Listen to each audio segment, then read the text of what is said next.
Hello, and welcome to Skinbag of Coffee.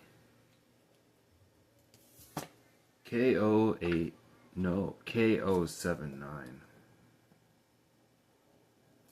I am your host, Philtron. What's that you say? I am your host, Philtron. Awkward pause. My favorite show is Mystery Science Theater 3000. When I first came upon this show, I didn't know what I was seeing. But what stood out was at the bottom of the screen, there was a silhouette of movie seats. And three characters at the bottom were making comments about the movie, like riffing on it, making jokes. And I erupted into laughter. It was so funny. It was so funny, I was laughing so hysterically. My mom came in, had to see what was so funny. And from that moment on, I watched it every week. MST3K, it came on Saturdays. It was on the Sci-Fi Channel at the time. I would watch it on Saturday, and then on Sunday at church, me and my best friend Randy would talk about it. Did you see this part? Did you hear that part? And we would just laugh our asses off. It was sad it only came on once a week. Of course, now they're readily available online. But when I was a kid, I'd wait all week to watch the next one. The idea that I could access any of the episodes on demand would have been awesome. It is awesome now. I've created a playlist on YouTube of every MST3K and Riff Tracks video I can find. I think I've got hundreds of them now. So I thought it'd be cool to create my top 10 MST3K episodes video.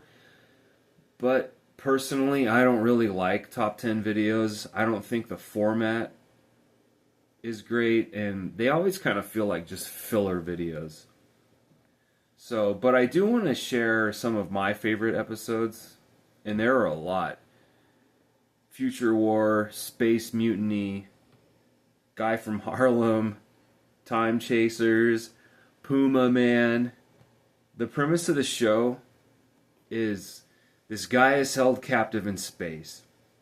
He's on a satellite, and he's forced to watch shitty movies by a tyrannical space villain experimenting on him like a plaything. And the guy makes these robots using the ship's special parts. And this is obscure lore, but that's all you need to know. So our protagonist banters back and forth while the villain, with the villain, and then alarms go off and everyone yells, "Movie sign!" and they scramble into the theater. So this is my favorite part. This is the best part. When there's a POV shot through this tunnel, and there's a series of automatic sliding, lifting doors, like very futuristic, and it's all practical effects. And I was just drawn into, like, it really draws you in, this tunnel segment. And then so you get in the theater and they shuffle in, and there's nothing left to do but make the others laugh and comment on what you're seeing.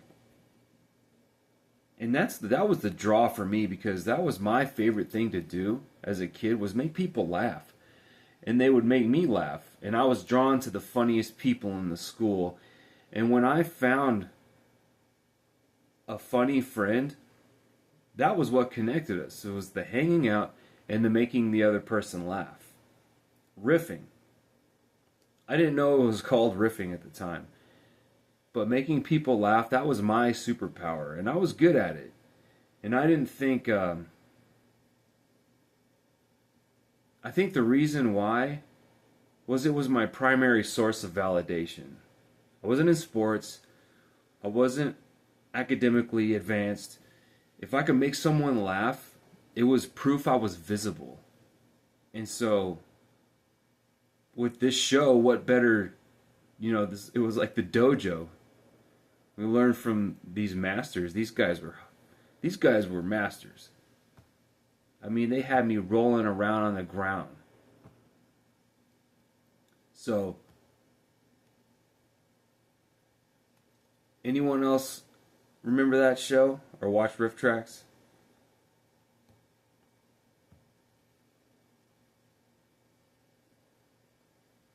Anyways, remember that you are loved, and I'll talk to you later.